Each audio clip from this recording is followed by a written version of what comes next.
வணக்கம், நான் உங்க friend Jaya Srinivasan. Welcome to veggies recipe. இன்னைக்கு நம்ம வெஜ்ஜீஸ் ரெசிபி கிச்சன்ல ட்ரெடிஷ்னல் குழம்பு ரெசிபி பார்க்க போறோம். இருப்புளி குழம்பு. ஆல்ரெடி நம்ம ஒரு குழம்பு போட்டிருக்கோம், அரைப்புளி குழம்பு அப்படின்னு. ரெண்டுமே ஒன்னா இல்ல ரெண்டு வேற வேறையா அப்படின்னு நிறைய பேர் கேட்டிருந்தீங்க. ரெண்டுமே வேற வேற குழம்பு, ரெண்டும் ட்ரெடிஷ்னல் குழம்பு. ரெண்டுமே வந்து ரொம்ப டேஸ்டியான ஒரு குழம்பு. அரைப்புளி குழம்புனா அரைச்சு விட்ட புளி குழம்பு.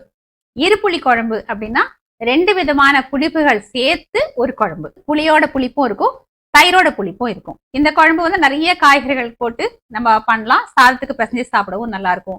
அந்த பருப்பு சாதம், தொகையல் சாதம், தேங்காய் சாதம், இந்த மாதிரி சாதத்துக்கு தொட்டு சாப்பிடவும் அருமையா இருக்கும். பருப்பு எதுவும் சேர்க்க வேண்டிய அவசியம் இல்லை, ஆனா ரொம்ப டேஸ்டா இருக்கும். ஃபர்ஸ்ட் டைம் சேனலை பாக்குறீங்கன்னா ப்ளீஸ் சப்ஸ்கிரைப் பண்ணுங்க. பெல் ஐக்கானை கிளிக் பண்ணி ஆல் ஆப்ஷன் கொடுத்துட்டீங்கன்னா நான் போடக்கூடிய எல்லா வீடியோஸும் குவிக்கா உங்களுக்கு ரீச் ஆகும். வாங்க ஈஸியா இந்த இருப்புளி குழம்பு எப்படி பண்றதுன்னு பார்க்கலாம். இருப்புளி குழம்பு பண்றதுக்கு சின்ன எலுமிச்சம்பழம் அளவுக்கு புளி எடுத்துட்டு இருக்கேன். இது தண்ணியில நல்லா ஊற வச்சு திக்கான புளி தண்ணியா நம்ம கரைச்சி எடுத்துக்கணும். தயிர் வந்து புளிக்காத தயிரா ஒரு 3 டேபிள் ஸ்பூன் எடுத்துட்டு இருக்கேன். இதையும் வந்து நல்லா திப்பி திப்பியா இல்லாம நல்லா சிலிப்பி எடுத்துக்கணும். இருப்புளி குழம்புக்கு நம்ம காய்கறி வந்து எது வேணாலும் சேர்த்துக்கலாம். நான் இப்போ பார்த்தீங்கன்னா ஒரு 2 கத்திரிக்காய் கட் பண்ணி எடுத்துட்டு இருக்கேன். ஒரு உருளைக்கிழங்கு, இதையும் தோல் சீவி இந்த மாதிரி பெரிய பெரிய பீஸா கட் பண்ணி தண்ணியில போட்டு வச்சிருக்கேன். கொஞ்சம் பீன்ஸு, கொஞ்சம் கேரட் எடுத்துட்டு இருக்கேன்.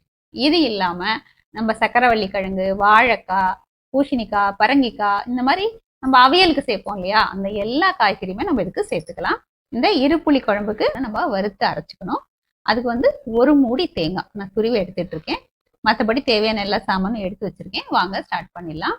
நான் வந்து குக்கர்லேயே வறுத்து எடுத்துக்கலான் இருக்கேன். ஏன்னா காய்கறியும் நம்ம குக்கர்ல தான் வேக வைக்க போறோம். இதுல இப்ப வறுக்கிறதுக்கு 1 டீஸ்பூன் தேங்காய் எண்ணெய் சேர்த்துக்கிறேன். இப்ப இதுல 1/4 டீஸ்பூன் வெந்தயம் சேர்த்துக்கலாம். வெந்தயத்தை நல்லா வறுத்துப்போம்.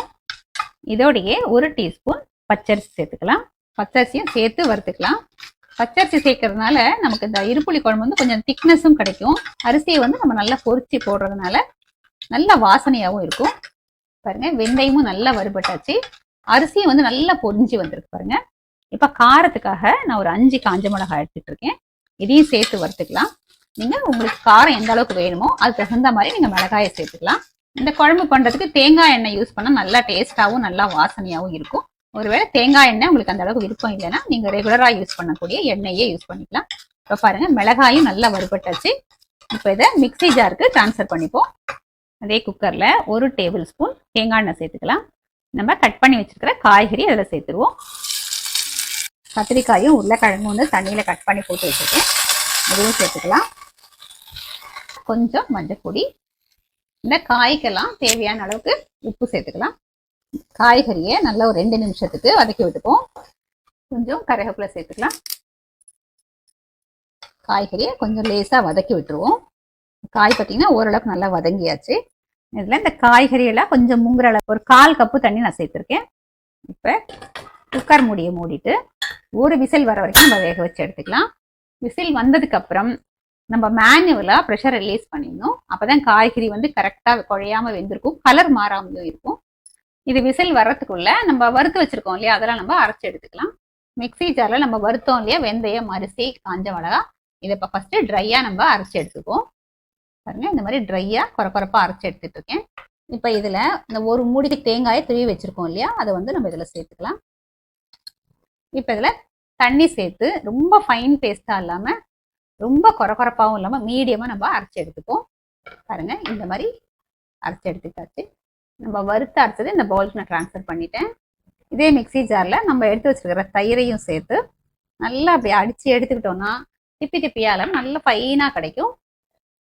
பாருங்க, இதையும் நல்லா அரைச்சி எடுத்துக்கிட்டாச்சு. குக்கர் விசில் வந்தாச்சு. இப்போ ஸ்டவ் ஆஃப் பண்ணிவிட்டு இமீடியட்டா மேனுவலா வந்து இந்த ப்ரெஷரை நம்ம ரிலீஸ் பண்ணிடுவோம். இந்த மாதிரி கம்ப்ளீட்டா ப்ரெஷர் ரிலீஸ் பண்ணிட்டு அதுக்கப்புறம் குக்கர் மூடியை திறந்துடலாம். இப்ப பாருங்க, காய்கறி வந்து கலர் மாறாம பர்ஃபெக்டா வெந்திருக்கு. இப்ப இதுல நம்ம புளியை ஊற வச்சு கரைச்சி வச்சிருக்கோம் இல்லையா, அந்த புளி தண்ணியை சேர்த்துக்கலாம். இந்த மாதிரி கொஞ்சம் திக்கான புளி தண்ணியா கரைச்சி எடுத்துக்கோங்க.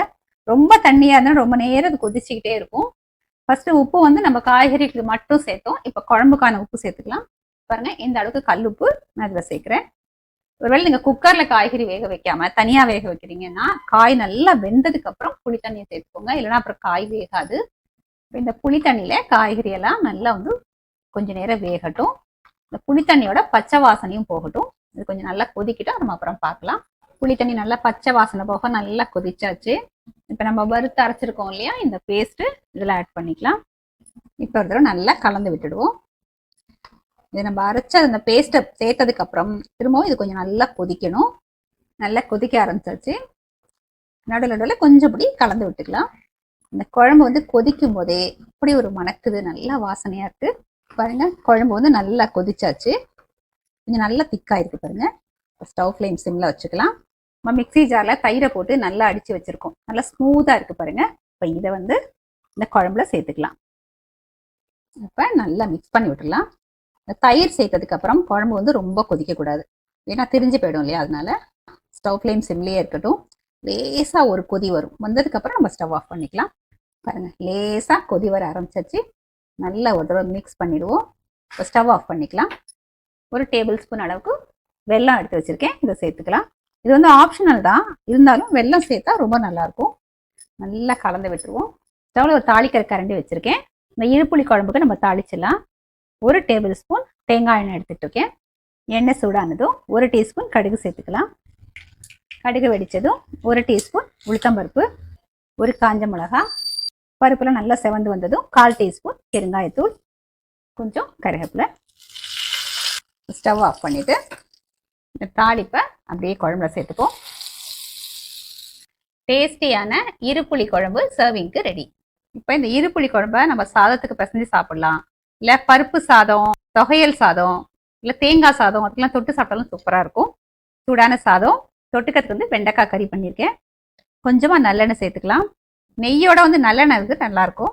இந்த குழம்பு வந்து நல்லா ஹெல்தியானதும் கூட, ஏன்னா நிறைய காய்கறிலாம் நம்ம சேர்க்குறோம் இல்லையா. அதனால வெண்டைக்காய் கறி மட்டும் இல்லை, வாழைக்காய், கத்திரிக்காய், இந்த பொடி போட்ட கறியெல்லாம் பண்ணுவோம் இல்லையா, அந்த மாதிரி ஃப்ரை எல்லாமே தொட்டுக்கிறதுக்கு நல்லாயிருக்கும்.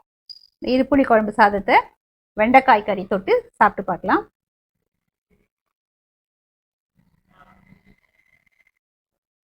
பிரமாதமாக இருக்குங்க, ரொம்ப டேஸ்ட்டாக இருக்குது. அந்த 2 விதமான புளிப்பும் இருக்குது, இதில் புளியோட புளிப்பும் இருக்குது, கொஞ்சம் தயிரோட புளிப்பும் இருக்குது, 2 கலந்து ரொம்பவே டேஸ்ட்டாக இருக்குது. காய்கறிகள் எல்லாமே நல்லா பதமாக வெந்திருக்கு, ரொம்ப பர்ஃபெக்டாக இருக்குது. பருப்பே சேர்க்காம நல்ல டேஸ்டியான ஒரு ட்ரெடிஷ்னல் குழம்பு. இதே அளவுகளோட நீங்கள் இந்த இருப்புளி குழம்பு பண்ணி பாருங்க, கண்டிப்பாக சூப்பராக இருக்கும், உங்களுக்கு ரொம்ப பிடிக்கும்.